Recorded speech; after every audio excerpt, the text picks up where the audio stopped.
signed the bill would make music illegal starting January 1st. A $45 billion capital spending plan will rebuild Illinois class building and upgrade roads and bridges across the state, and overall cap the cost of insulin in Illinois. Is historic energy legislation for the state. The new law will cement Illinois as a national leader in fighting climate change. Governor Pritzker says he is expanding access to higher education. Illinois has added nearly 250,000 jobs over the last year. The most progressive abortion protection bill in the country. The governor stressed that abortion bans endanger women, adding that Illinois will always be a state where women have the right to choose. We proudly proclaim that in this state we trust women. Illinois now leads the nation in getting COVID-19 testing. Illinois is winning awards when it comes to the vaccine rollout. Senate Bill 825 will expand access to ballot boxes.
Good morning and welcome to the 2023 Illinois Inauguration. Please rise and remain standing for the presentation of colors, the singing of the national anthem, and lift every voice and sing.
To perform the national anthem, please welcome the Southern Illinois Children's Reunion Choir, directed by Alice Berry.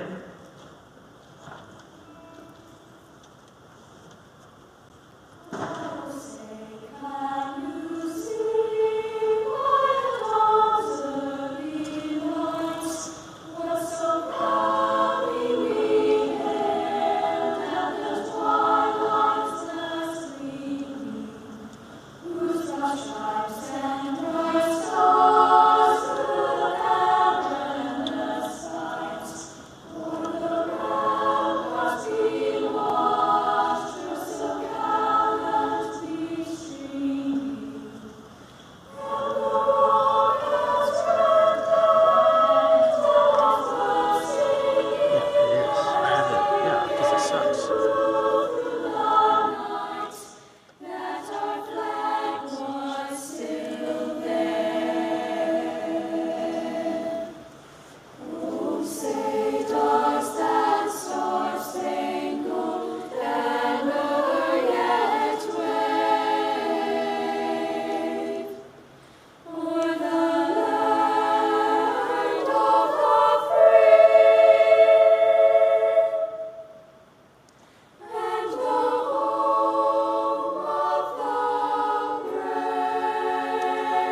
To perform Lift Every Voice and Sing, please welcome Tiffany Mathis.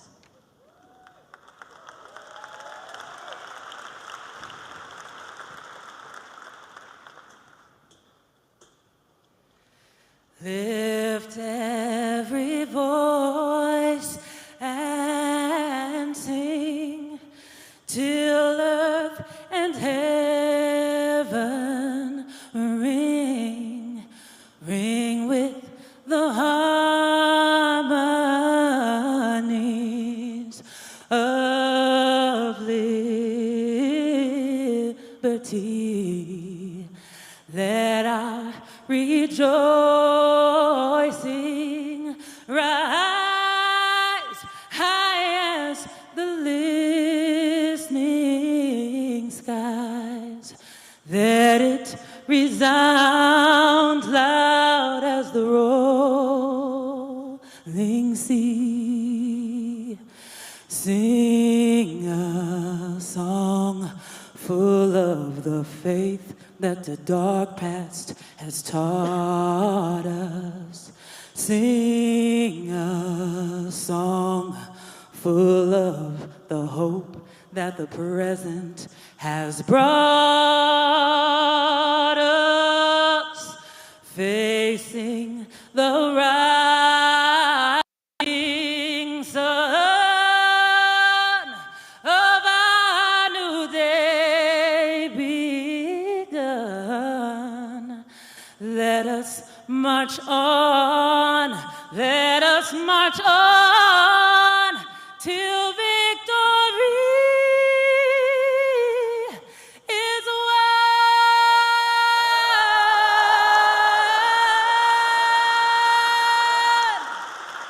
Thank you.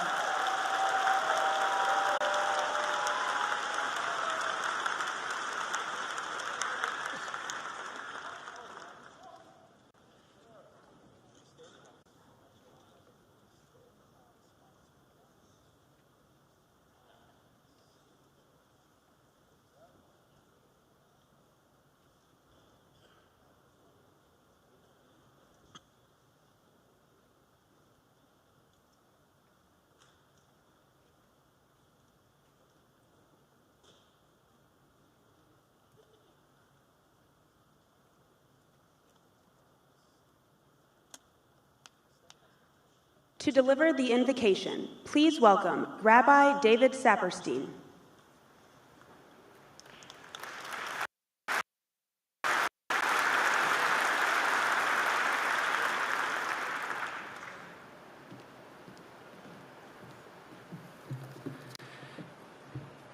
Zeh Hayom Asa Adonai. This is the day that God has made. Rejoice and be glad in it. Eternal God, we ask your blessings this day on this great state of Illinois, on each and every one of its citizens and residents, on those whose dreams have been fulfilled, and especially on those whose dreams are yet to be fulfilled.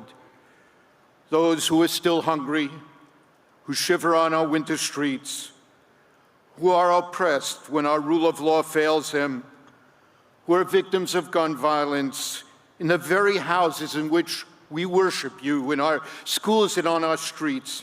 How is it, God, that we can find only the most anemic solutions to our bloodiest problem? On this day of inauguration, be with Juliana Stratton in her vital leadership and with all who will hold office with Governor J.B. Pritzker in their service to the people of Illinois. Guide them, inspire them, empower them, that they may never lose sight of the noble task to which they are called.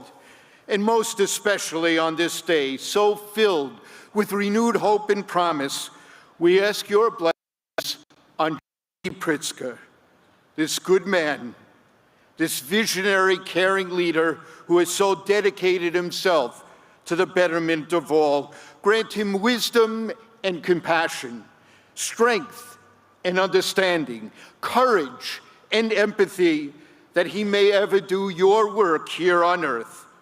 Be with his beloved wife, MK, and his children, these young adults, Teddy and Don as well, that all their lives be fulfilled, even as they may ever be an oasis of support and peace for him.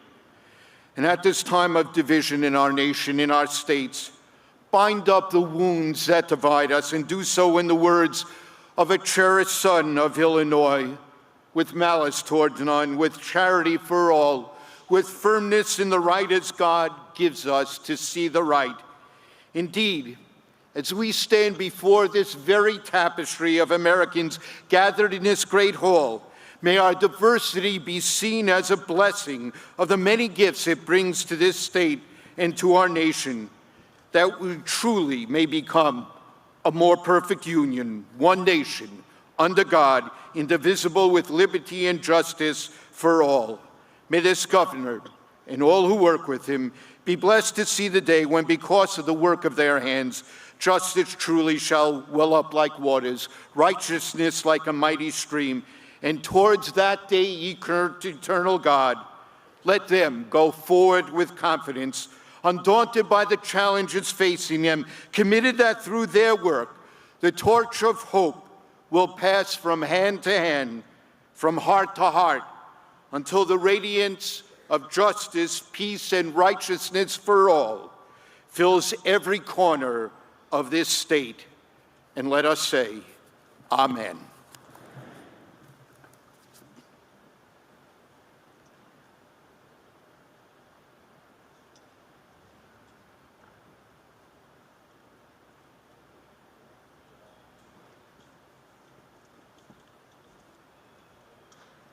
To perform a selection of original music, please welcome Uniting Voices Chicago, conducted by Josephine Lee and Judy Hansen.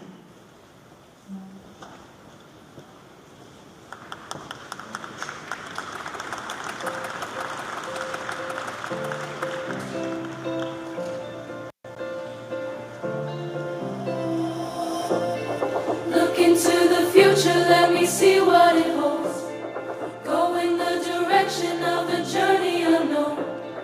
When we're so divided, we just have to be strong and live for tomorrow. I know that we will make a change. We'll come together and ignite the flame. There's no reason we can't start today, 'cause we're united.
To perform a selection of patriotic music, please welcome the Illinois Air National Guard Band of the Midwest, 566th Air Force Band, conducted by Lieutenant Colonel Brian Miller.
And now, to swear the oath of office of governor, please welcome Governor J.B. Pritzker, accompanied by First Lady M.K. Pritzker, Teddy Pritzker, and Don Pritzker. The oath will be administered by the Honorable Mary Jane Tice.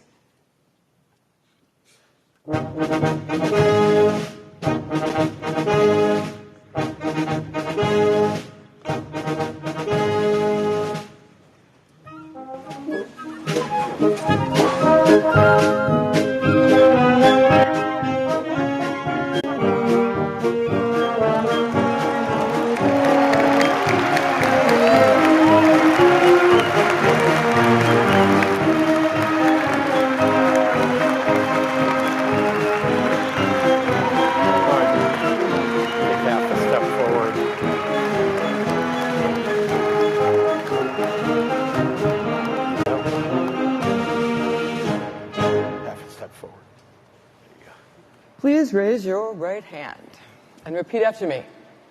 I state your name. I, J.B. Pritzker, Do solemnly swear do solemnly swear that I will support the Constitution of the United States that I will support the Constitution of the United States and the Constitution of the State of Illinois, and the Constitution of the State of Illinois, and that I will faithfully discharge the duties and I will faithfully discharge the duties of the office of Governor of the office of Governor according to the best of my ability. according to the best of my ability. Congratulations.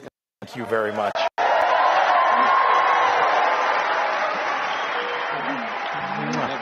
Love you. Okay, Don.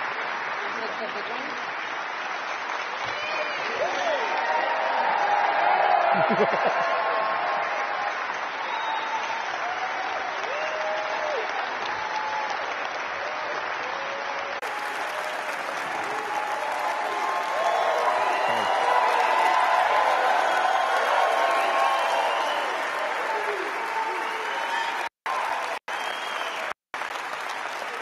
Thank you all. Thank you very much.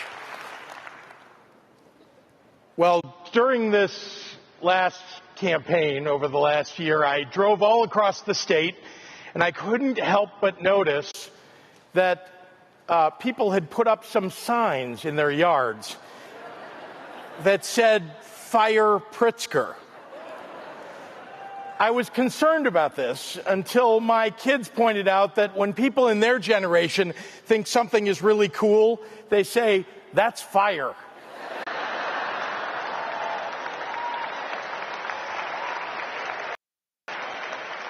So I want to take this moment to thank everyone who put up those very encouraging signs.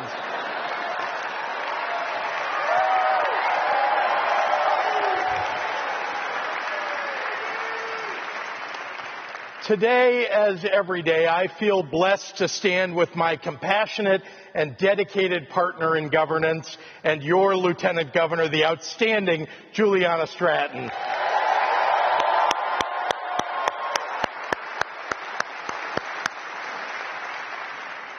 Officially retiring today is one of Illinois' finest leaders ever. His legacy stands as an example to everyone who aspires to serve the public interest. On behalf of the people of Illinois, please join me in giving thanks to our inimitable Secretary of State, Jesse White.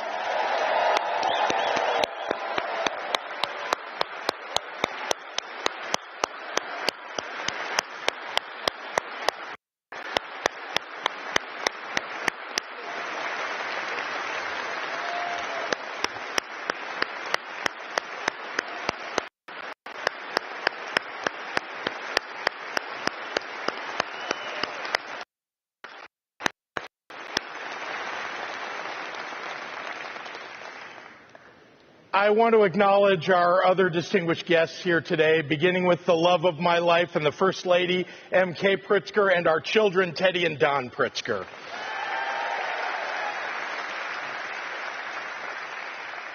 Chief Justice Mary Jane Tice, House Speaker Emanuel Chris Welch, Senate President Don Harmon, Leader Tony McCombie, Leader John Curran, Attorney General Kwame Raoul, Secretary of State-elect Alexi Giannoulias, Comptroller Susana Mendoza, Treasurer Mike Frericks,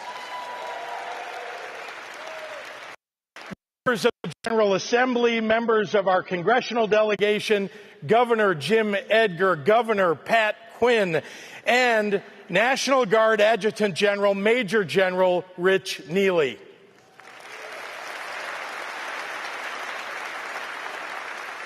To all of you, on behalf of the people of Illinois, thank you for your service and your sacrifice.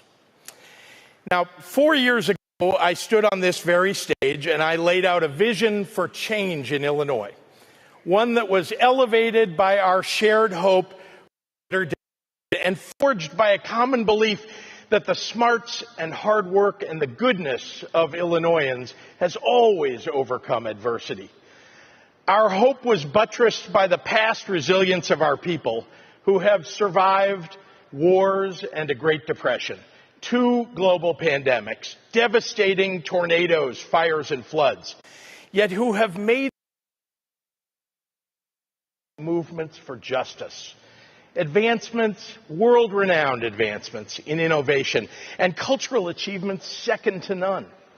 Our hope is perhaps rooted in our unique ability to endure Midwestern winters year after year, knowing that there is always a glorious summer on the way. Our hope is spurred on by the knowledge that the doomsayers who eagerly prophesy total misery every time Illinois faces an honest challenge have unintentionally inspired a generation of leaders with a resilient optimism for our future.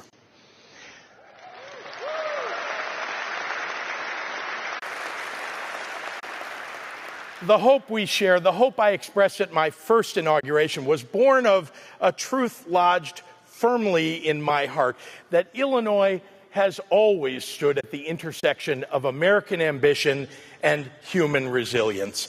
And that combination is what has made this the greatest state in the Union.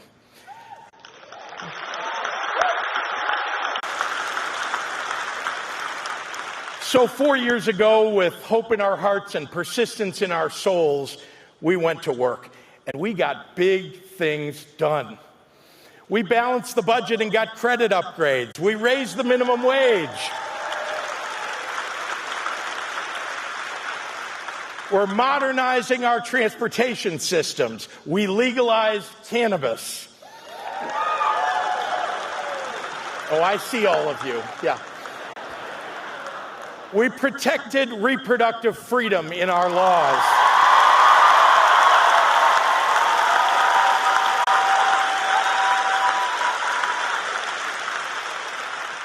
We took nation-leading climate action that's growing our energy production. We instituted nursing home reforms to increase staffing and safety. We saved taxpayers' money by consolidating pension systems and provided real middle-class tax relief to help families overcome inflation.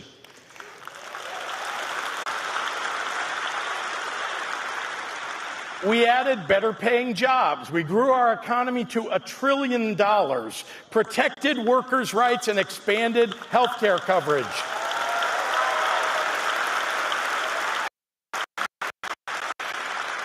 Amid a rise in intolerance and fascism throughout the United States, with increasing attacks on our most vulnerable populations, Illinois has decisively moved to protect civil rights, human rights, and voting rights by enshrining them directly in state statute.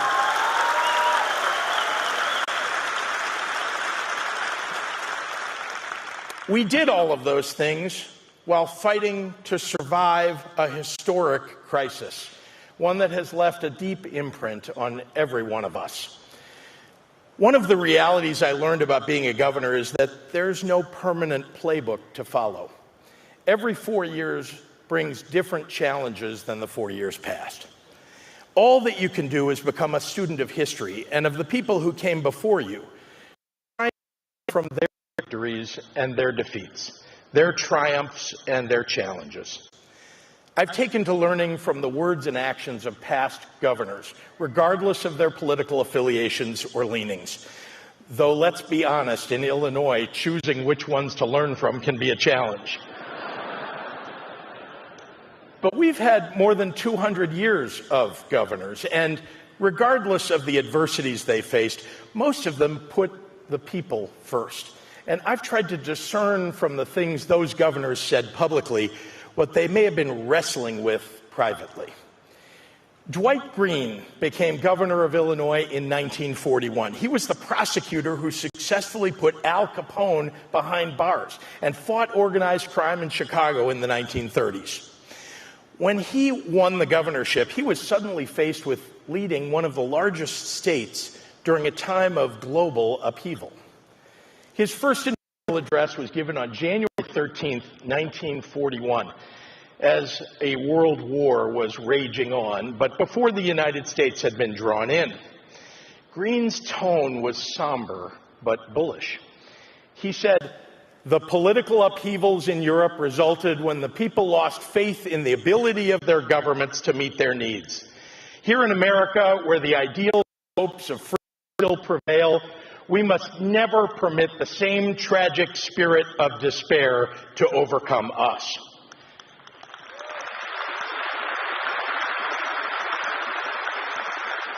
Now, by the time Governor Green gave his second inaugural speech on January 8, 1945, the world weariness he must have felt seems to peek through as he talks about the waning days of the war.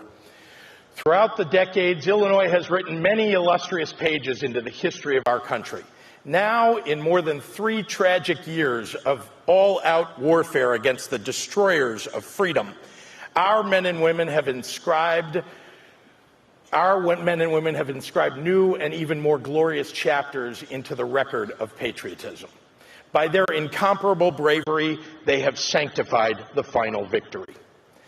Now, I suspect that Governor Green, wrestling with the unbearable cost of a terrible conflict, was attempting to comfort his people in that second inaugural address, to express how deeply he felt the loss of the 18,601 Illinoisans who were killed during World War II.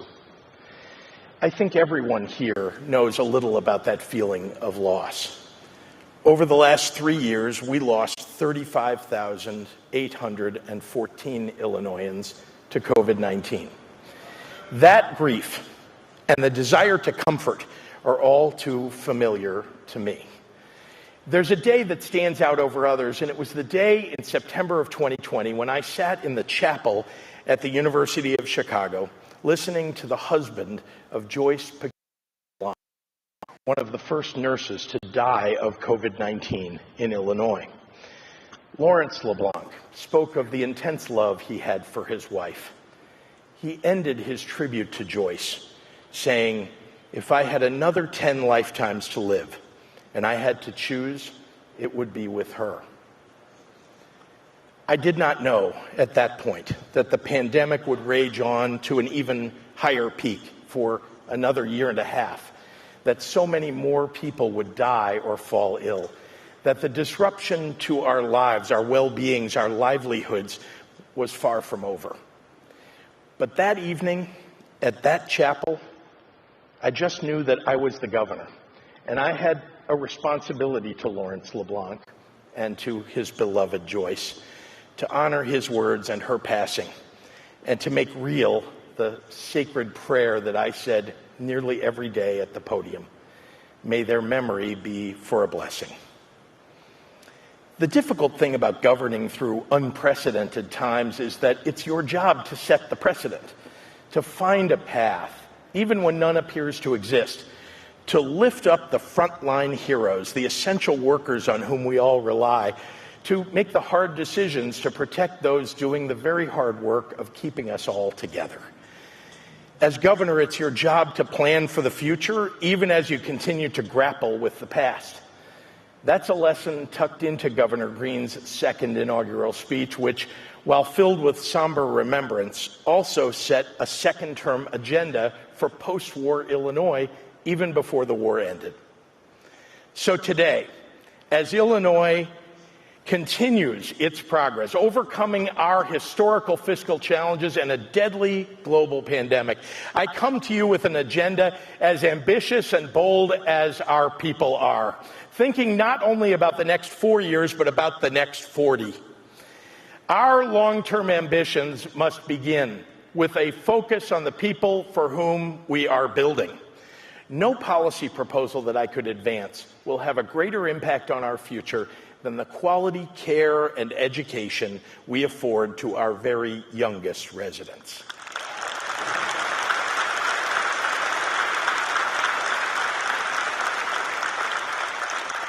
For more than 20 years before I became governor, I worked with national leaders and experts in early childhood development to make it a national policy priority. It's time for Illinois to lead.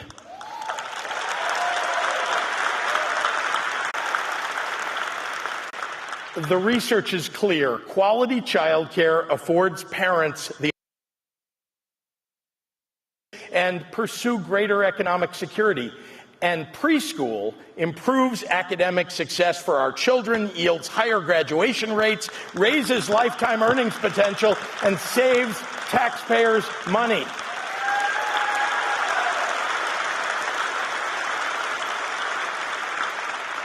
That's why I propose we go all in for our children and preschool to every family throughout the state.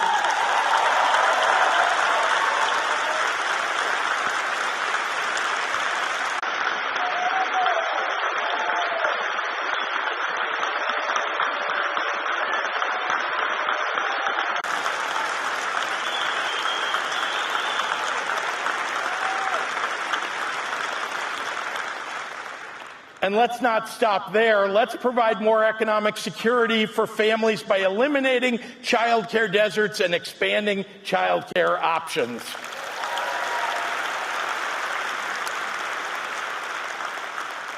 It's also our obligation to make college more affordable by removing financial barriers.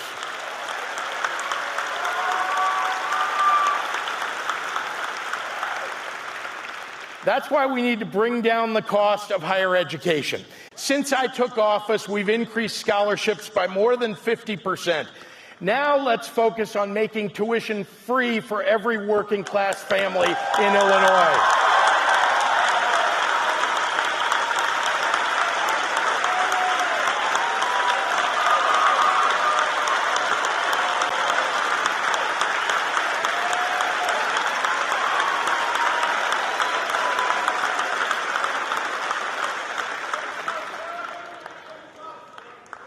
Of course, none of this matters if you can't afford a life-saving prescription or procedure. We already capped the cost of insulin, but we ought to continue making health care coverage more affordable and more widespread. Health care is a right, not a privilege.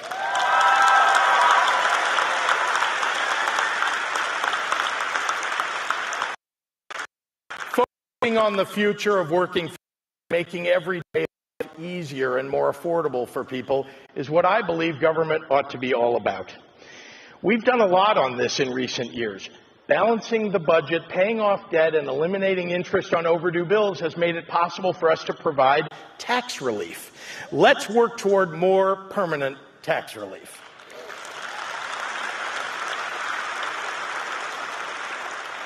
Improving our roads has saved hundreds of dollars a year for drivers, which matters even more when you know that one flat tire or one auto repair can lead to a genuine fiscal emergency or even the loss of a job for many people.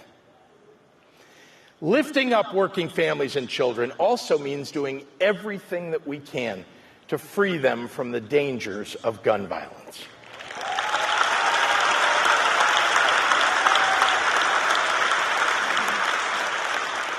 Four years ago, during my inaugural speech, I memorialized the victims of the Mercy Hospital shooting.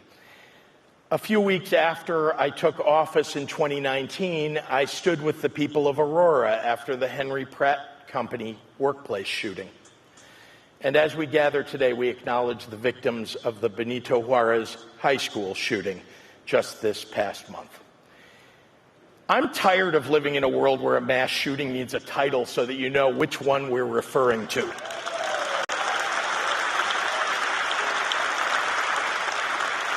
Hospitals, high schools, homes, parades, offices. There's no place, geographic or otherwise, that's been spared from the threat of gun violence.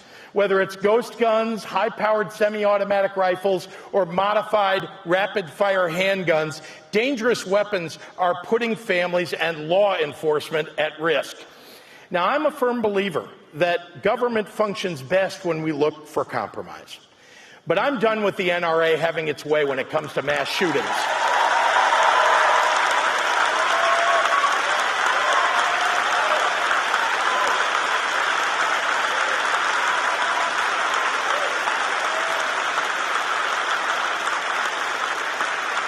Why do we allow anyone to easily purchase a rapid-fire, high-capacity weapon that can kill dozens of unarmed people in under a minute? When I campaigned for re-election, I promised to pass an assault weapons ban. 8 states already had one. Very soon, Illinois must be the 9th.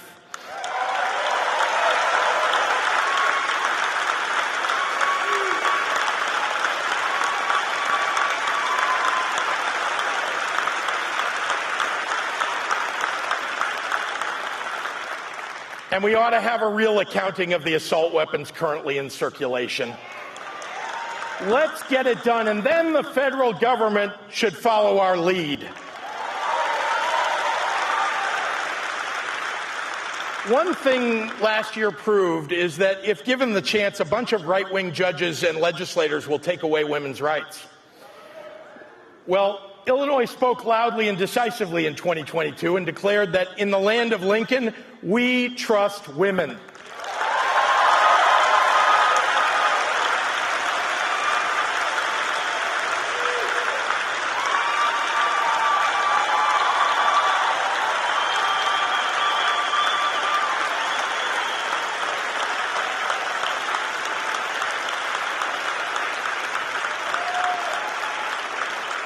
The right to privacy and bodily autonomy demand that we establish a constitutional protection for reproductive rights in Illinois.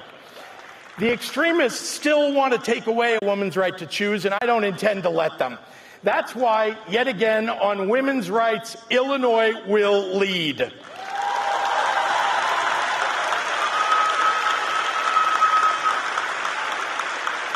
Finally, our success as a state goes hand in hand with a determination to fight against a rising tide of hate. Old evils will always find new haters to bring them back to life. Yesterday's Father Coughlin becomes today's Tucker Carlson. Racism, anti-Semitism, xenophobia, misogyny, homophobia have existed in some form or another throughout our entire history. For some, the ugly voices that sing those discordant notes sound like siren calls. Their message is amplified by elected officials or political grifters who look to harness the tremendous power of hate for their own ambition. They pledge allegiance to our nation with one hand and then usher in the means of its destruction with the other. Years before I ever thought about running for governor, I was approached by a man named Sam Harris about the possibility of helping to build a Holocaust museum in Illinois. Sam sat down at my conference table and conspicuously propped his watch up on its wristband, and he said, "I just need 3 minutes of your time." What I didn't know is that Sam had been a highly successful insurance executive earlier in his life, and this is how he would start every meeting. Those 3 minutes turned into 10 years of my life working to build the Illinois Holocaust Museum and Education Center.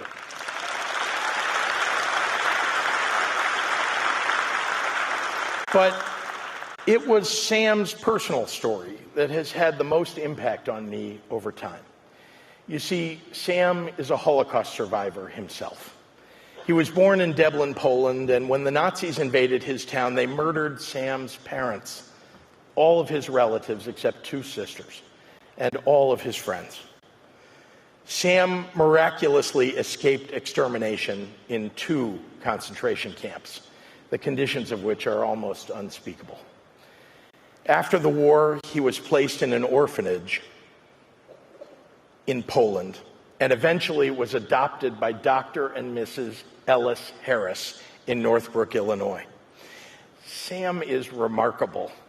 For nearly 30 years, he has traveled the country to tell his story, to impress upon people that when hatred and bigotry go unchecked, democracy will come to an end and even potentially lead to genocide. I've learned an awful lot from Sam, and I've realized that for my entire lifetime, progress has been made against bigotry and intolerance, but not anymore. None of us should ignore that our nation has slid noticeably backward, and dangerously so. Just in the last few years, we've seen gunmen killing dozens of Jewish and black parishioners while they prayed, swastikas spray-painted on Jewish grave markers, anti-vaxxers attacking Asian American seniors, vandalism and intimidation against Muslim Americans and the LGBTQ+ community. Hate crimes are increasing at an alarming rate. Sam's story reminds me today, as I start a second term as your governor, that the battles for freedom and democracy that Governor Green thought we had fought and won are being fought once again right here at home. That old evils must be faced head on yet again by a new generation. But I bring hope to the battles ahead because time and time again, the people of Illinois prevail when challenges arise. The families of Taylorville didn't give up when a tornado wiped out 100 homes and 22 people were injured. They helped each other out, and the community came together to rebuild. When schools closed for 8 weeks in 2020, 300 volunteers from Lombard, Villa Park, and Oak Brook Terrace rode on a fleet of school buses and provided curbside delivery of 32,000 meals to 3,200 low-income children who would have otherwise gone without a meal. When food banks were facing shortages during the worst parts of the pandemic, Central Illinois farmers delivered tons of free produce. Hate needs two things to thrive: the sense of helplessness that fertilizes hopelessness, and the willingness of powerful people to cower in front of a lie. Illinois, we have power and we have hope, and a genuine goodness that is rooted in being the place in this country to which all people can come and live free. We must recognize that hate can wield enormous strength, but we must remember the fortitude with which we have always confronted it. Our history gives me hope and confidence that we will never falter. I'm honored to stand alongside you as we face the battles ahead together as one Illinois. God bless you. God bless the great state of Illinois, and God bless the United States of America.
And now, to swear the oath of office of Lieutenant Governor, please welcome Lieutenant Governor Juliana Stratton, accompanied by Second Gentleman Brian Eccles, Tyler Stratton, Cassidy Stratton, and Ryan Stratton.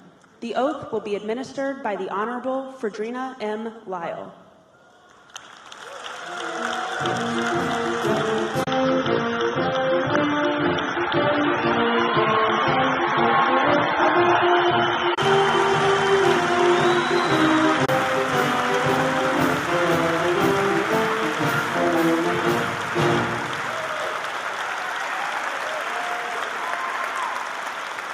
Give it here. Good. You gonna hold it? You got it. You want to raise your right hand and put the left hand on the Bible and repeat after me. I state your name. I, Juliana Stratton, Do solemnly affirm that I will support the Constitution of the United States and the Constitution of the State of Illinois, and the Constitution of the State of Illinois, and that I will faithfully discharge the duties of the office of Lieutenant Governor according to the best of my abilities. Congratulations. Thank you. Love you. Did I get my speech?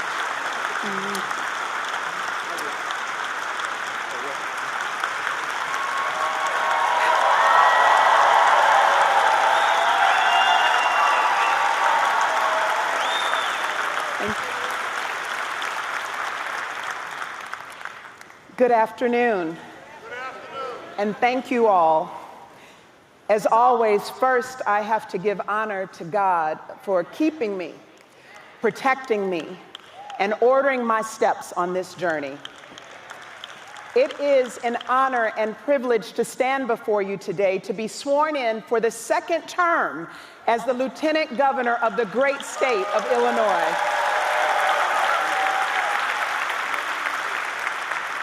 Governor Pritzker has already acknowledged all the constitutional officers and distinguished guests, so I will simply add how grateful I am for your leadership and presence today.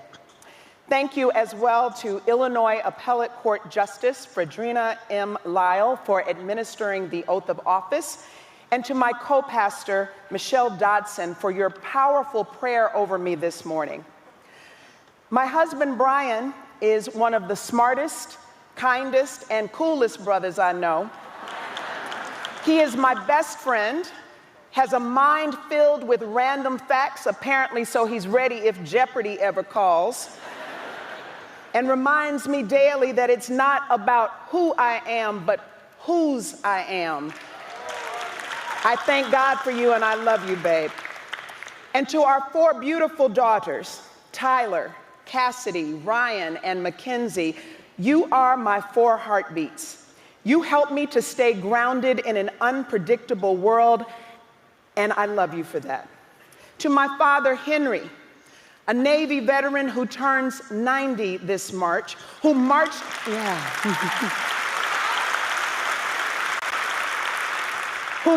in Selma alongside Dr. King and the late John Lewis, and always taught me that there is never a time to be silent in the face of injustice.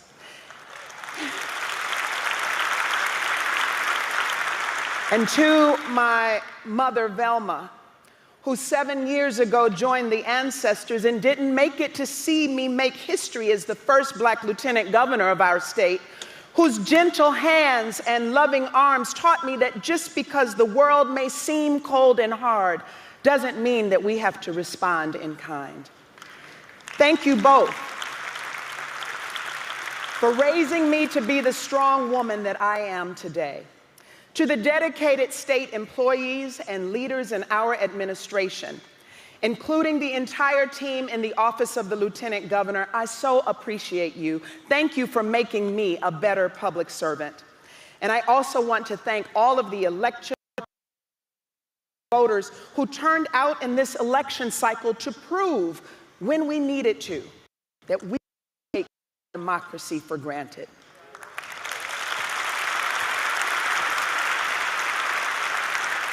Lastly, thank you to our Governor J.B. Pritzker for your tireless commitment to our state and its people. When we began this journey, we resolved to roll up our sleeves, do the hard work, and provide the governance and leadership our citizens deserve. We didn't know what our first term had in store for us, yet we continue to meet every challenge we face. I am grateful for your friendship and am proud to serve alongside you. 4 years ago, I stood before you and shared the story of my family history, recording into the Bible upon which I took my oath of office, then and now. It spanned the roots planted by my great-great-grandfather, William Stevens, and his twin brother, Daniel, who were born into slavery and after emancipation cultivated a community by tending to the land. To the story of my maternal grandfather, Wilbur Slaughter, one of the early members of the Dearborn Realtists that fought for the right of every person, no matter their color, to become homeowners. This history is a record of how my ancestors exemplified greatness in the way wildflowers that burst through cracks in the sidewalk are a reminder that the earth lives, breathes, and blossoms with us and for us.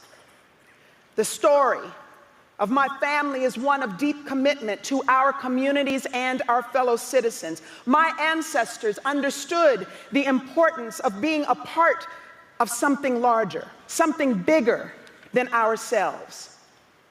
This history that lives within me, that I carry in my DNA, shows me that even now as Lieutenant Governor, it's not just about what I do, but who I am and being who I am authentically and unapologetically.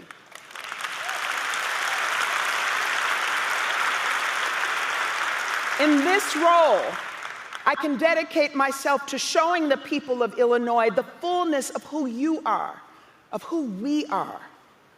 I understand, just as my ancestors did over 100 years ago, that caring for each other is the only way forward. I understand that regardless of our differences, we have a responsibility to each other. In a world that has put us on guard, we must always strive to see each other.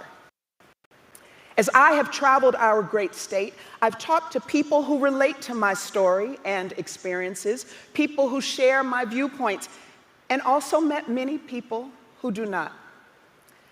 Nevertheless, these people and stories all make up a beautiful tapestry that is our state, our community. These experiences and interactions led me to ask myself, what can I learn from the stories of others?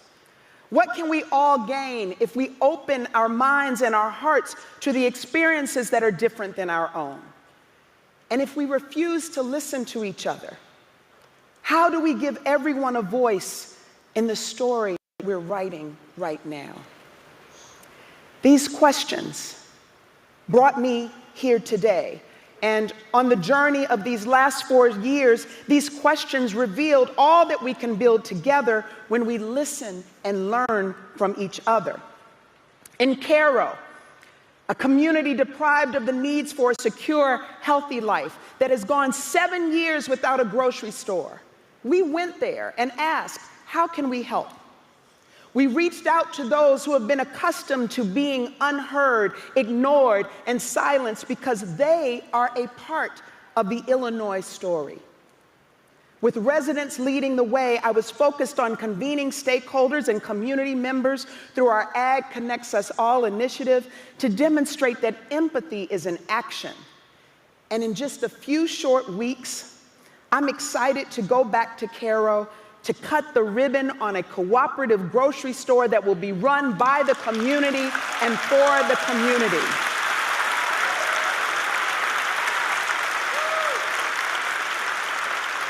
As chair of the Illinois Council on Women and Girls, we asked, how can we decide what's best for the girls in our state if they don't have an outlet to tell us what they need? And that's why we made space for them at the table. And we have now named the second round of 19 girls who will bring their diverse voices to advise us, the governor and the General Assembly, on supporting them and creating the safe spaces they need through the Girls Committee.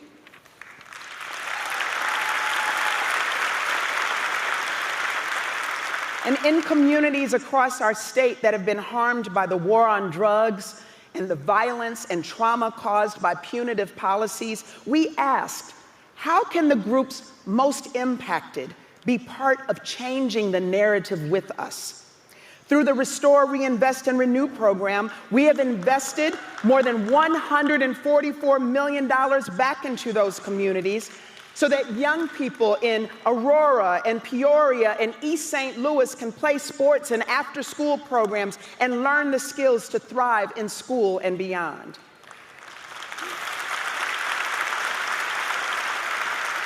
On the R3 board that I chair, members of these communities in every corner of our state, including and especially those impacted by the justice system, have a seat beside me. And I'm so proud of the difference they have made with their insights. Our path forward is about understanding that the issues that matter to so many of us are not bound by geography, nor are the solutions contained to one person or one idea. From the student in Edwardsville who is studying to become a teacher to give back to their community by uplifting the next generation, to the daughter in Redbud who is caring for her mother with Alzheimer's, a story that I related to deeply, having cared for my own mother. We all have the power to build the future we want and deserve because we all have a voice. This is what I want for our state, for our community. It's more than an agenda. It's being what our state, our country, and our world needs us to be.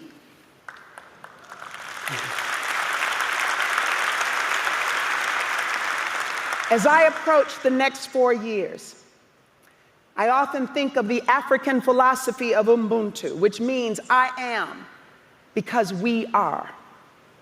We are each shaped by our relationships with each other. How we interact with each other should reflect our inherent human connectedness.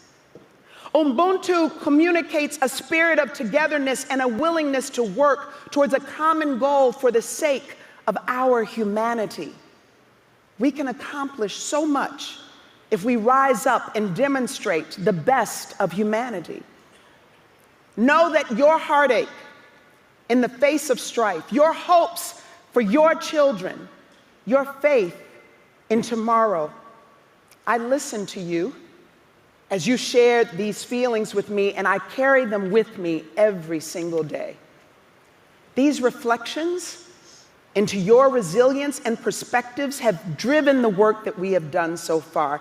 And the work we have left to do is centered on bringing people together, creating opportunity for all, and carrying out a vision for Illinois that leaves no one behind.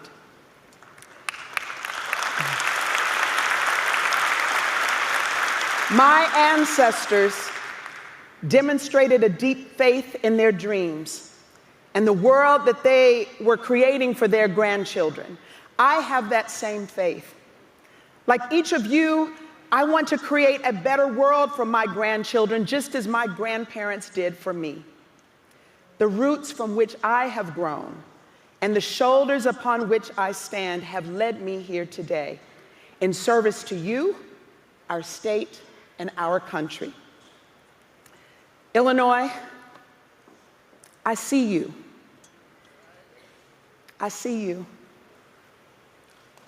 I see you. Thank you for trusting me with this responsibility, and thank you for being a part of our story. Thank you. Thank you.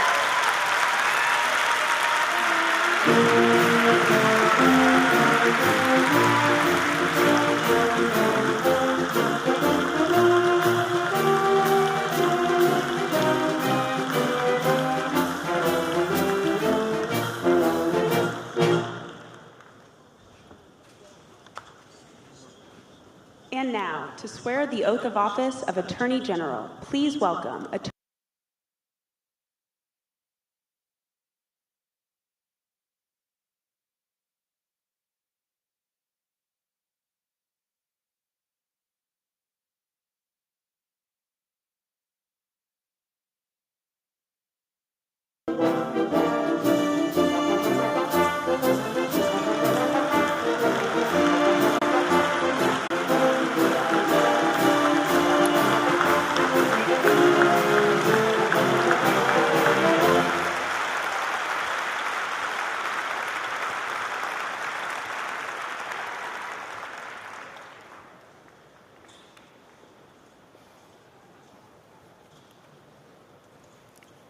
Place your hand on the Bible.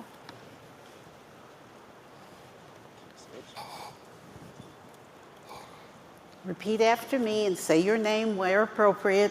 I, Kwame Raoul, do solemnly swear do solemnly swear that I will support the Constitution that I will support the Constitution of the United States of the United States and the Constitution of the State of Illinois, and the Constitution of the State of Illinois, and that I will faithfully discharge the duties of the Office of Attorney General according to the best of my ability. Congratulations.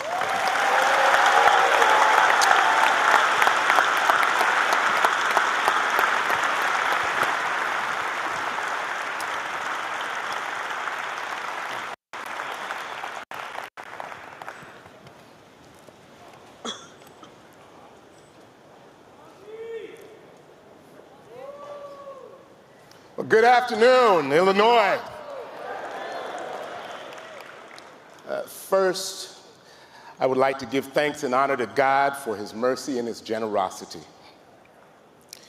It is my honor to acknowledge the presence of my pastor, Reverend Dr. Otis Moss III, pastor of Trinity United Church of Christ, the greatest church this side of the River Jordan.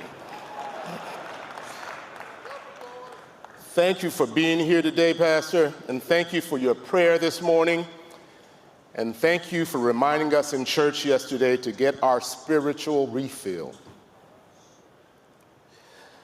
I must also recognize two people in the judiciary, each of whom I refer to as my big sister, fellow Trinitarian Federal District Court Judge Sharon Johnson Coleman, who administered my oath 4 years ago, and my other big sister and mentor, Illinois Supreme Court Justice Joy Cunningham, who swore me in moments ago. I offer up my heartfelt gratitude to you for your steadfast mentorship through the years. I want to give a shout out to my biological sisters who could not make it here this time. They were with me the last time, Edwidge and Ninaj Raoul. So I was told I only got 3 minutes to deliver my remarks. And so I got to tell you, I'm going to fail at my first task as in my second term. However, in the interest of time, the entirety of my remarks will be the thank you section of my speech. First, to my wife, Dr. Lisa Moore, who is always by my side. Thank you, sweetheart.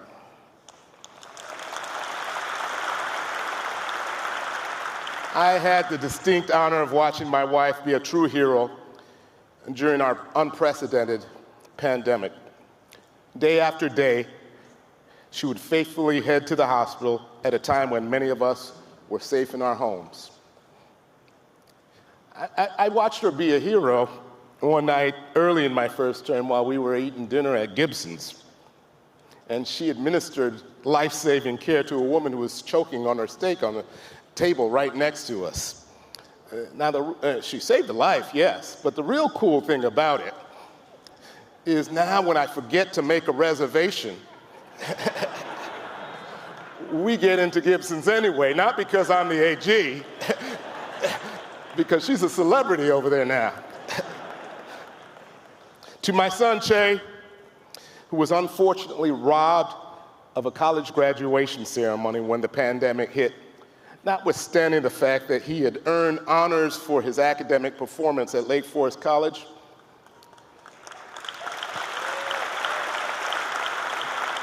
Son, you have amazing character. Che had the strength of character to quit his first job as a manager at a fulfillment center because he didn't support having to impose discipline quotas and unfair working conditions on his subordinates.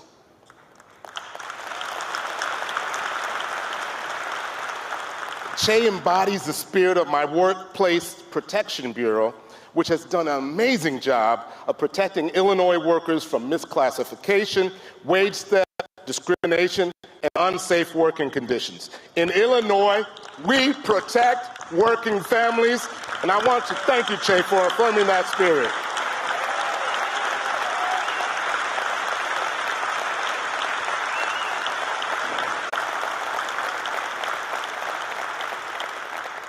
My daughter, Mizan, who could not be here, she recently graduated from the University of Missouri and now desires to attend law school and become a public interest lawyer. Go figure.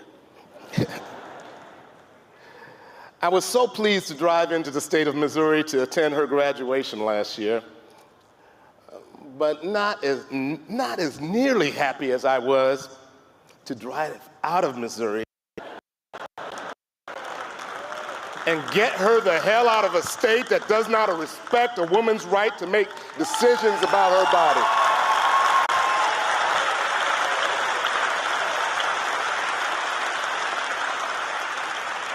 Thank you, Mizan, for reminding me how dedicated I have to be to protecting those rights, and we're in court doing so. I think as highly of my daughter as I do my Solicitor General, who has expertly argued before the D.C. Court of Appeals that the ERA is the 28th Amendment of the United States Constitution.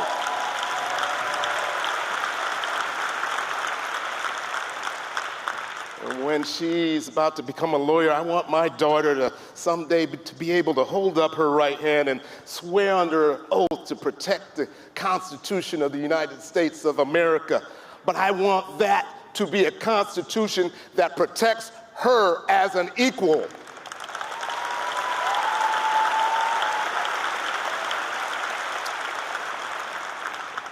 My stepson, John, is a student at Morehouse College. Pastor Moss, he is a Morehouse man in the making. On the heels of George Floyd's murder, he and my daughter had vigorous debates with me on issues connected to police reform. Those debates influenced me to take action and convene law enforcement partners to agree on language in the Safety Act that would lead to greater trust in law enforcement, better training for officers, and greater accountability for bad actors.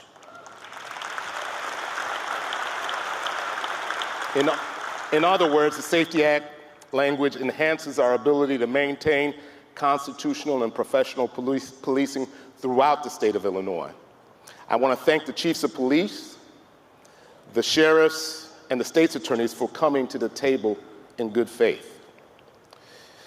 My niece and goddaughter, Sydney Jackson, graduated with honors in computer engineering from Johns Hopkins University and then got her master's degree in computer science from there as well. Sydney has been instrumental in educating me about the good and the bad of technology. On account of conversations with her, I am proud that we are leading an effort, along with other state AGs, to investigate social media platforms that pose potential dangers to our children.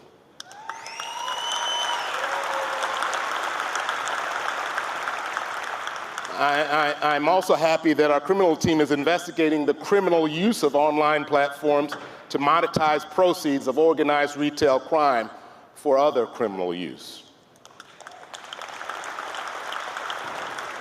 I was happy to attend Sydney's graduation a few years ago, and during that ceremony, the commencement speaker was Brian Stevenson, and he delivered a powerful address. It turns out he was also her brother's commencement speaker 2 years later.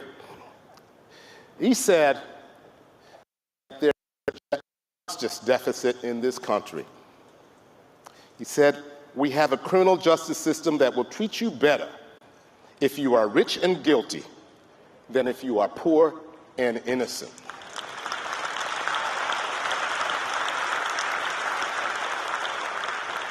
Those words ring relevant today as we prepare for arguments before our state's high court with regards to the Pretrial Fairness Act. consistent with our constitutional presumption of innocence. We should not hold people in jail simply because they are poor.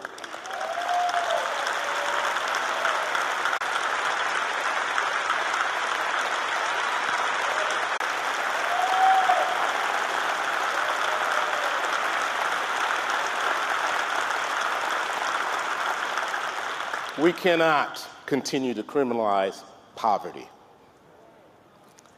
Importantly, I want to thank my outstanding staff. They say that when you're an incumbent running for re-election, that your best campaigning is what you have done while in office.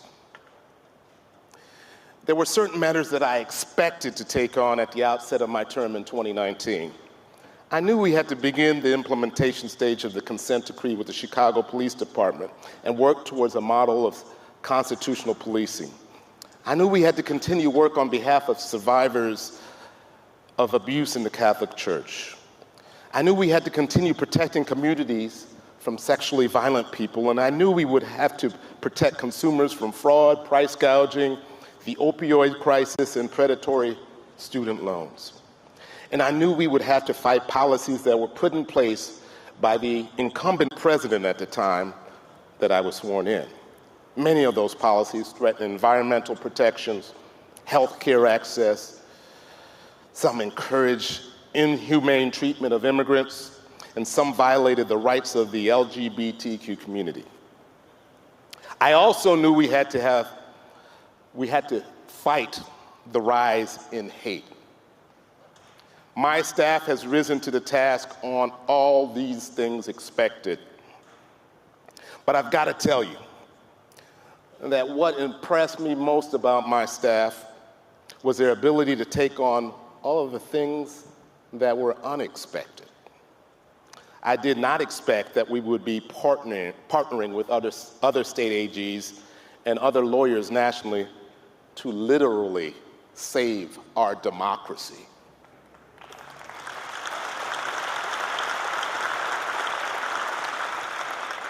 And then there was the unprecedented coronavirus that hit us in the spring of 2020. Our Workplace Rights Bureau had to rise to the occasion to protect those whom we learned to call essential workers from unsafe working conditions. Whether in person or virtually, my staff also had to battle countless frivolous legal actions that sought to undermine life-saving emergency protocols that had been put in place by our governor and other public health officials. Policies which have demonstrably saved lives in the state of Illinois as compared to surrounding states that were more lax. Yeah, you can clap for that. We were forced into this predicament while working from remote locations, which meant we were heavily reliant on technology. We certainly did not expect at that moment for our office to be hit by a crippling cyber attack. I'm proud to say that the ransomware attack did not stop my staff's work. I want to sincerely thank you for your resilience and ability to adapt and continue representing the people of the state of Illinois.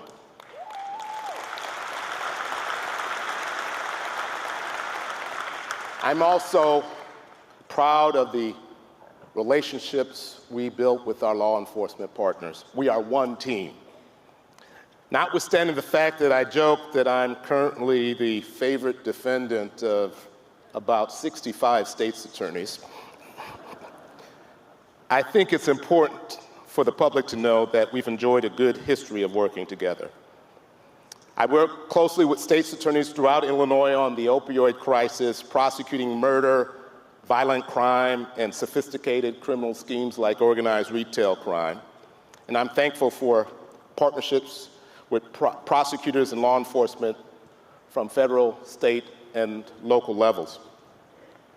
I want to recognize and thank U.S. Attorney Greg Harris, who I believe is here today, for allowing our office to partner with his to fight violent crime and also protect children from online child predators.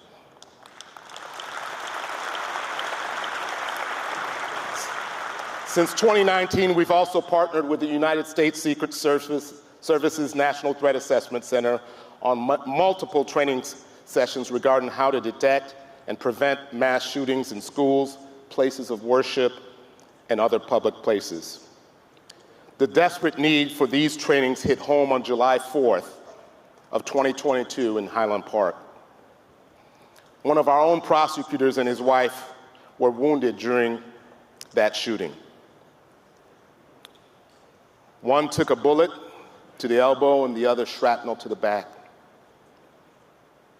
What was amazing was that prosecutor's desire to return to work. He actually emailed his supervisor that night he was shot and asked for a single day off. He was head of our statewide grand jury unit that has investigated and prosecuted gun trafficking cases. I believe he perfectly exemplifies the dedication of our staff.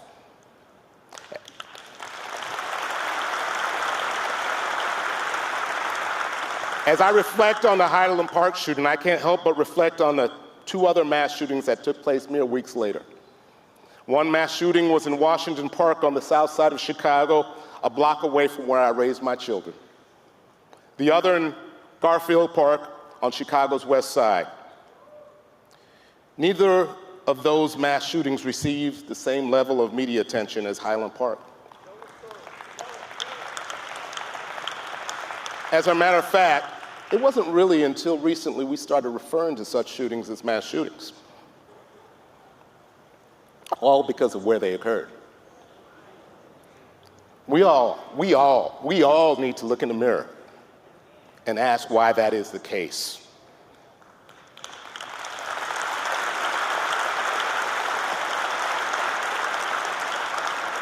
Illinois and the nation were traumatized by the horrific event that struck Highland Park. People, including myself, were rightfully shocked that such an extreme violence had visited a place like Highland Park. But there should be no neighborhood where we expect gun violence to hit.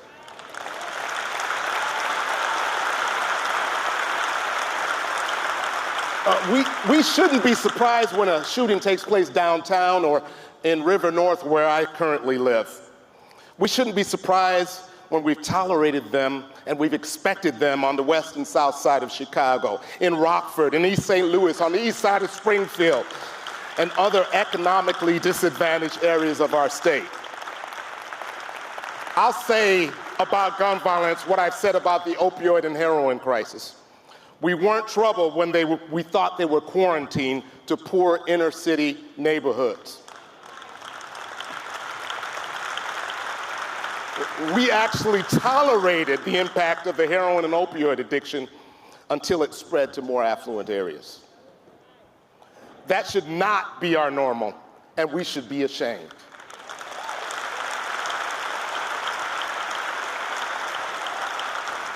Now, I know I went long, and I apologize to my constitutional officers, but my final thank you is to someone not here today, my mother.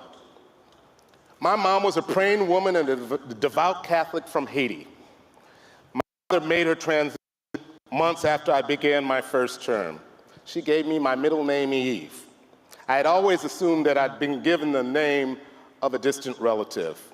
The truth is, she named me after St. Eve, the patron saint of lawyers and abandoned children, and the advocate of the poor. My mom explained that she said the prayer to St. Eve every night since I was born. Help us to love justice as you love it. Help us to know how to defend our rights without prejudice to others, and seeking above all reconciliation and peace.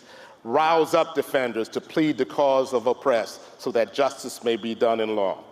I view that as my responsibility as Attorney General, to serve the abandoned children. And in Illinois, we have abandoned our children.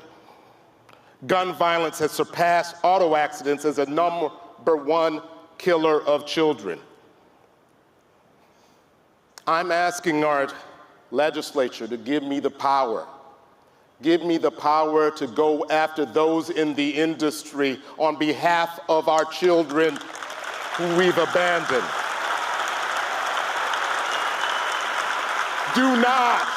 Do not pass half measures and go home. Do not surrender to the politics of self-preservation on behalf of our children. Please do not. I want to thank you all for tolerating me. I know I went way, way beyond 3 minutes, but it's on behalf of our abandoned children. I want to just end by, I love you too. Saying this is truly the work of my life. I got more work to do. May God bless the state of Illinois. May God bless the United States of America. And may God bless and help us protect our abandoned children. Thank you.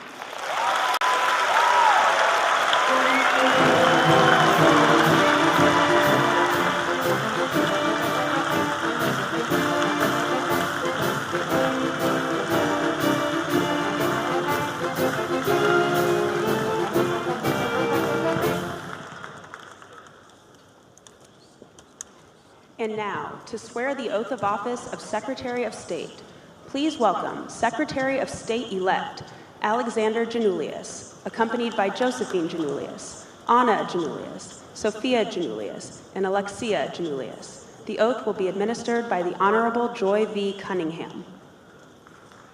You're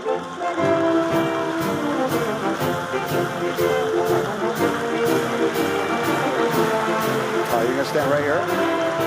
Right here. Mommy's going to stand in the middle. Move back a little, girls. Place your hand on the Bible, please. Your right hand. Right hand. Your right hand. And repeat after me and state your name where appropriate. I, Alexander Janulius, do solemnly swear do solemnly swear that I will support the Constitution that I will support the Constitution of the United States of the United States and the Constitution and the Constitution of the State of Illinois, of the State of Illinois, and that I will faithfully discharge the duties and that I will faithfully discharge the duties of the office of the office of Secretary of State of Secretary of State according to the best of my ability. according to the best of my abilities. Congratulations. Thank you, Justice. Thank you. Thank you. Thank you. I did it. Kisses. Love you. Yeah, I love you.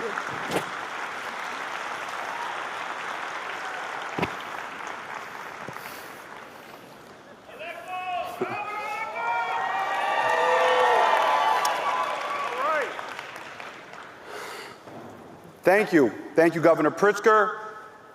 Thank you, my fellow constitutional officers, and to the people of the great state of Illinois.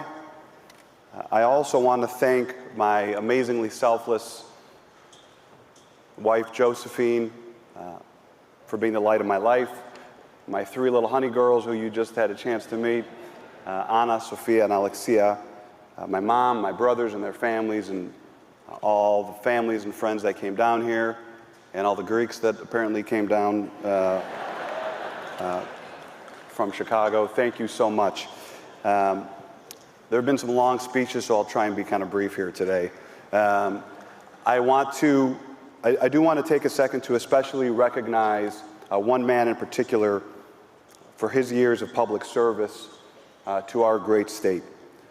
Please join me in thanking the legend passing me the baton, my very good friend, Secretary of State Jesse White.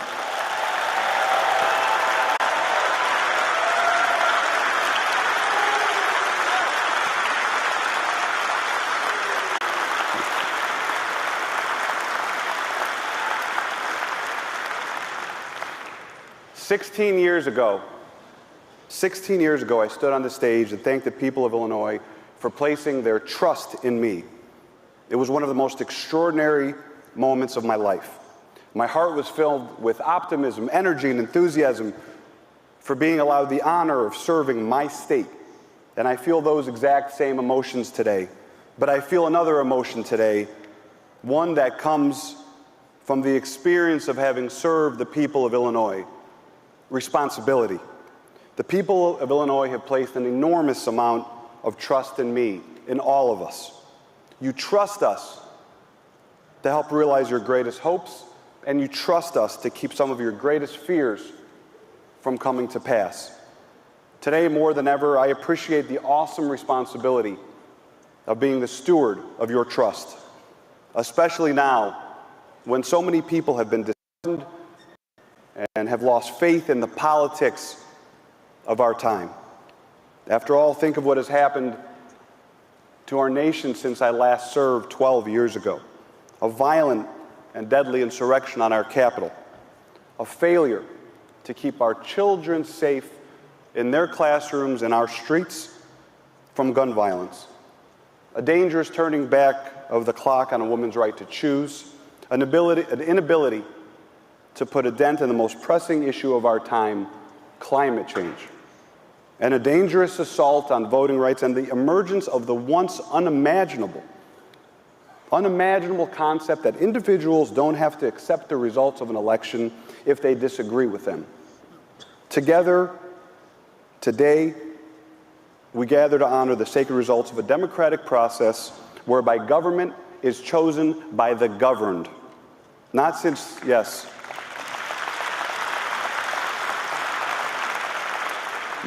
the earliest days of our nation do we fully appreciate the importance of what we're doing today. We celebrate here today a new chapter in Illinois, but we also celebrate our time-honored system of a peaceful, respectful transfer of power and the sanctity of your vote.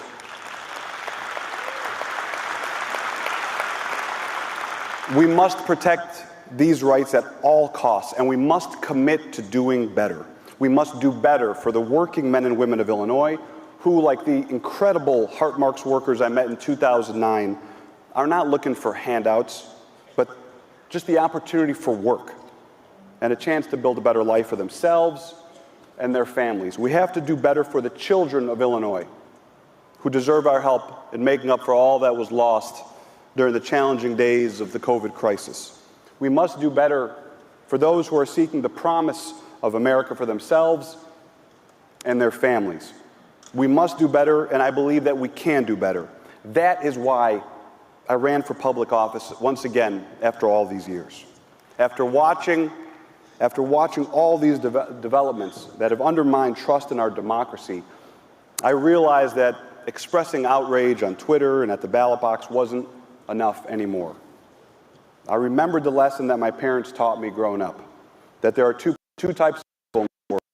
One that sees a problem and sits back on their couch and complains about it, the other that gets up and does something about it. Well, I'm getting up and doing something about the problems we all face because I want to fight. I want to fight for this state and this country, which I love so very much. And I want to show, thank you. And I want to show my 3 little girls that in life, service to a greater good is something, I cry whenever I talk about my kids. Service to a greater good is something that everyone must strive for, but especially to those who much has been given. And as I stand here and speak about the American dream, I think about my parents, my family. They have given me everything, especially my dad, who I know is watching from above. They came to this country as immigrants, and when they came here, they had nothing but their hopes and their aspirations. Together, they struggled and made countless sacrifices for their 3 boys, but they built a life, a successful business, they raised children who have achieved beyond their wildest imagination, and they truly lived the American dream. I am so proud of my parents. I am so proud of my family. I am here because of them. A loud round of applause. I am thrilled to be celebrating with you all today, but today for me and our team, today is a work day. When I was state treasurer, my very first day in office, I passed the most wide-ranging comprehensive ethics package in state government, and today, as soon as I leave here, I will sign new executive orders ensuring ethics and integrity in the Secretary of State's office, transparency, good government, and using technology and innovation to eliminate the time tax that too many of you are paying every day just to access simple government services will be my administration's focus. The Secretary, yes, thank you.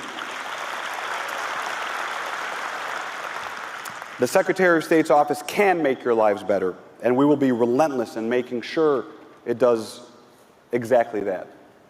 And I will always, always fight for the disenfranchised and the underserved. So thank you, Illinois, for putting your trust in me and allowing me today, in front of my mom, my entire family and friends, my wife and my 3 little girls, to be the first person in 24 years to be able to say thank you to the people of Illinois for making me the new Secretary of State of the great state of Illinois.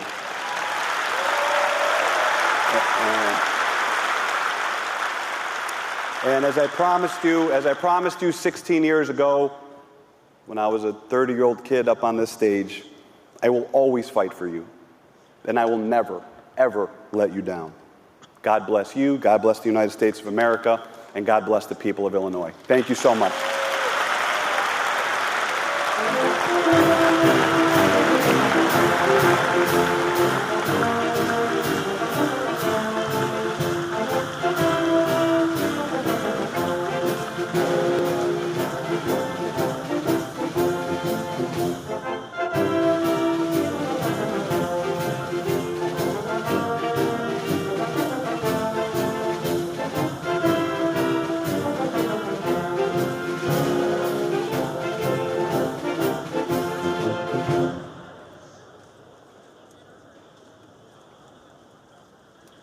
And now, to swear the oath of office of Comptroller, please welcome Comptroller Susana A. Mendoza, accompanied by David M. Sostak, David Q. Sostak, and Susana H. Mendoza. The oath will be administered by the Honorable Rosanna P. Fernandez.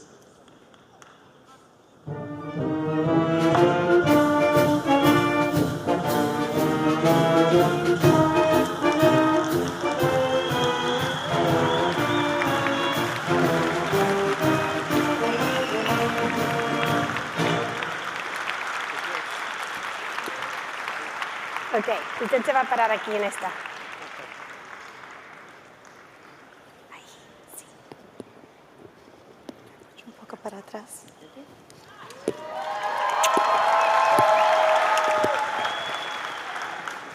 All right, good morning. Please put your right hand on the Bible. Raise your right hand and put your left hand on the Bible.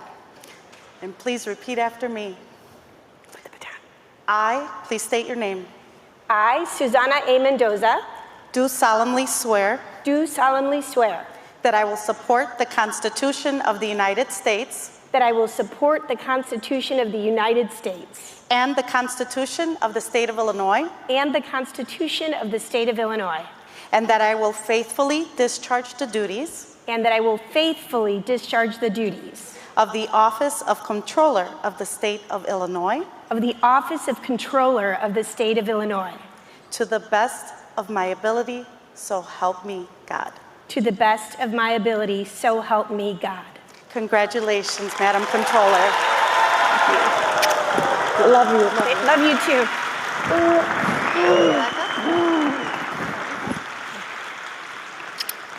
Love you, honey. Of course. ¿Te da la bendición?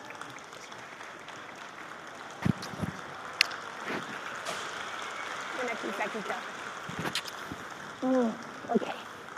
Thank you. Take my mom back. Yeah, thank you. Okay.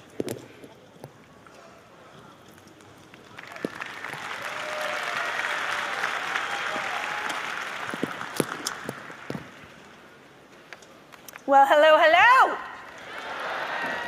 Muy buenas tardes. Good afternoon, Illinois. And I want to start by thanking God, as so many others have done before me, for the many, many blessings in my life, including this very special moment right now with all of you. Thank you to the Honorable Rosanna Patricia Fernandez for swearing me into my 3rd term as your Illinois State Controller.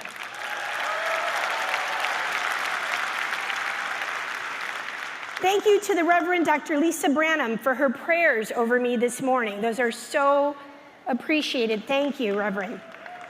Congratulations to Governor Pritzker, Lieutenant Governor Stratton, Attorney General Raoul, Treasurer Frericks, and Secretary of State Alexi Giannoulias. I look forward to working with this wonderful team with Speaker Welch, President Harmon, Leader McCombie, and Leader Curran, and the 103rd General Assembly as we continue moving our state forward, because improving our state should be a bipartisan affair.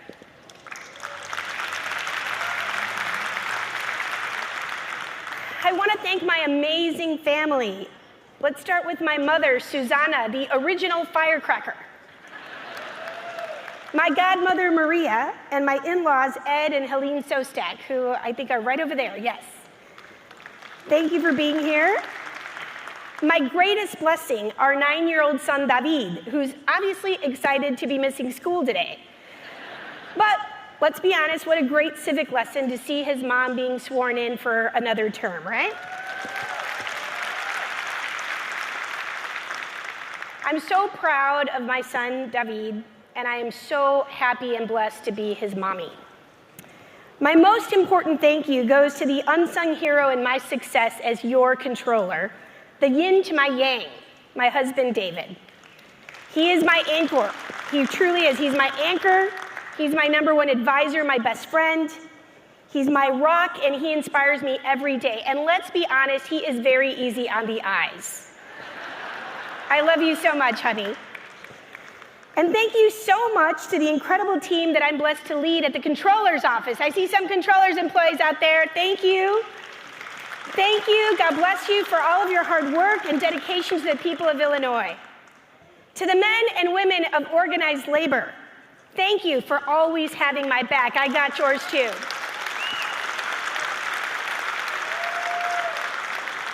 And to my beloved voters of Illinois, thank you so much from the bottom of my heart for choosing me to serve another term as your Illinois State Controller.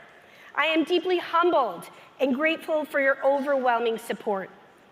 A few years ago, at the Illinois State Fair, the one and only Secretary of State, Jesse White, pulled me aside and he said, "Hey, Susanna, come here.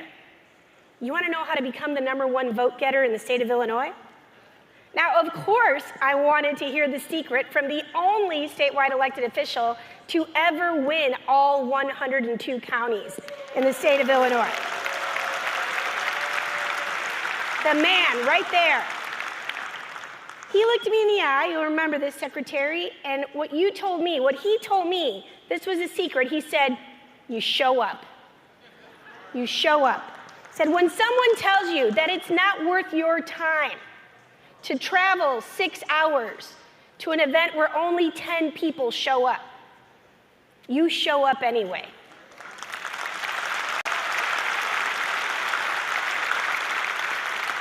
He reminded me that those 10 people matter, and they're going to know that you care about them. I know you care. That's what you told me, Secretary. Thank you. I do, and I promise you that I'm going to keep showing up. I'm going to keep showing up. Let me tell you, it's the best part of the job, meeting voters and finding out what I can do to make their lives better, being their voice, and restoring their faith in our state. In November, I asked for your trust through your vote. And thanks to you showing up for me, I stand before you as the new highest vote getter in the state of Illinois. Thank you so much. Thank you, thank you, thank you, and thank you, Secretary, for not being on the ballot, because I would have not come in first place had you still been on. Let's be honest. But thank you also, Secretary, for your years of selfless dedication to our state, for your friendship, and for your advice. And I promise, as I've already said, to always show up for Illinoisans the way you have done so beautifully for your entire career. Thank you.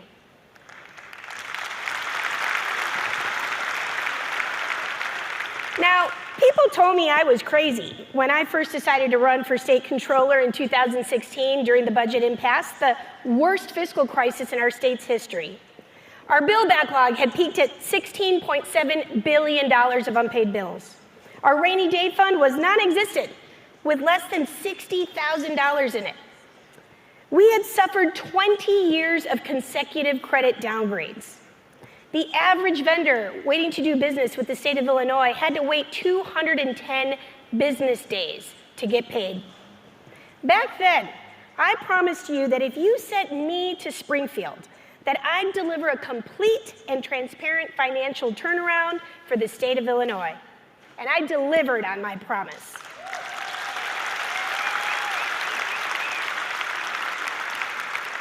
No more bill backlog, it's gone. And I paid it down before receiving a penny of federal ARPA stimulus dollars. 6 full credit upgrades on my watch. You heard that right, 6 full credit upgrades. A record high rainy day fund of over $1 billion and growing. This is great news. In fact, last night, the General Assembly approved an additional $850 million more towards our rainy day fund. We are on a roll.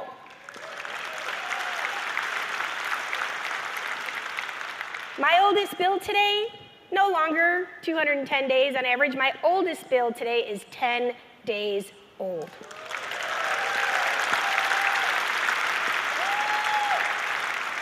When people say, you should run government like a business, I say, how about we run it better than a business? That's what I'm proving we can do here in the state of Illinois. All of my hard work to help people and fix our state's finances, it's to get Illinois ready for its growth spurt. And we're ready because Illinois is the beating heart of this nation. From the bustling streets of Chicago to the expansive farmland of rural Illinois, to southern Illinois towns like Cairo, where we're fighting to bring that Riverport project to life. And we get things done when we all pull together. We want to be the state that people look at to consider how to build their wealth, grow their families, and grow their businesses. I love Illinois with all of my heart. For those of you who voted for me, thank you for trusting me with another term as your controller. For those who didn't vote for me, know that I will work as passionately for you as I will for my own family. After all, Illinois is my heart, and each and every one of you, regardless of your party preference, is in my heart. I will work hard to earn and keep your trust. Lastly, I want to make a promise to my son David and to all of the Illinois children.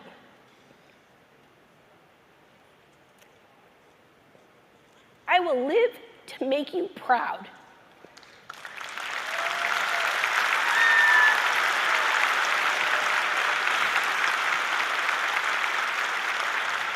I will live to make you proud, and I will approach my new term with an eye on the endless possibilities for our state, our beautiful state, through the excited and hopeful eyes of my child, and with the children of Illinois front and center in my thoughts and in my heart.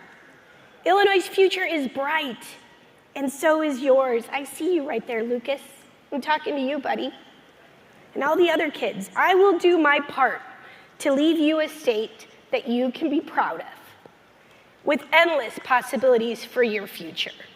It is my honor to serve you all. Thank you, and may God bless you and keep you. Que Dios me los bendiga y me los cuide para siempre.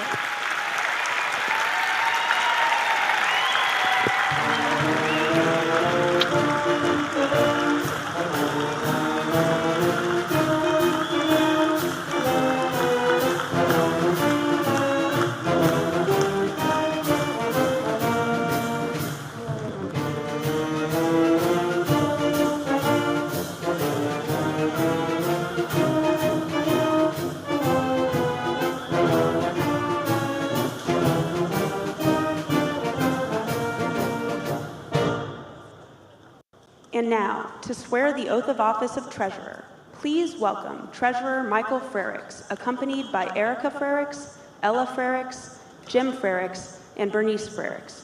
The oath will be administered by the Honorable Mary Kay O'Brien.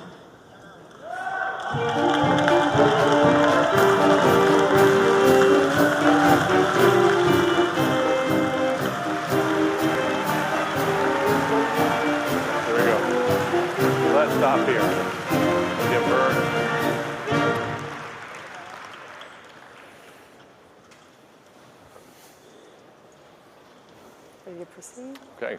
You raise your right hand and repeat after me. I state your name. I, Michael Frericks, Do solemnly swear do solemnly swear that I will support the Constitution of the United States that I will support the Constitution of the United States and the Constitution of the State of Illinois, and the Constitution of the State of Illinois, and that I will faithfully discharge and that I will faithfully discharge the duties of the Office of Treasurer the duties of the Office of Treasurer according to the best of my ability. according to the best of my abilities. Congratulations. Thank you. Thank you very much.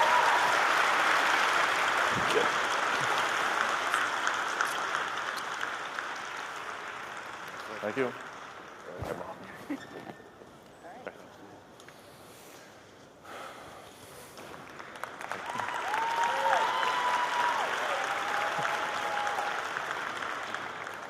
Good afternoon. It is a pleasure to be here with you today. I want to congratulate my fellow constitutional officers, and I want to say some thanks. I want to say thank you to my father. My father's a retired Teamsters truck driver.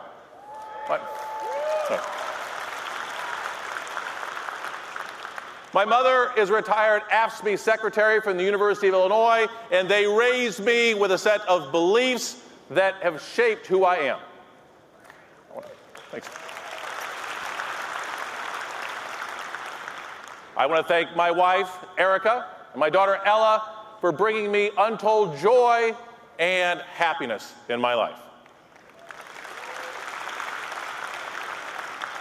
And I want to thank you, the brave and hardy, patient souls who have sat through all of these speeches to make it to mine. Thank you. Thank you.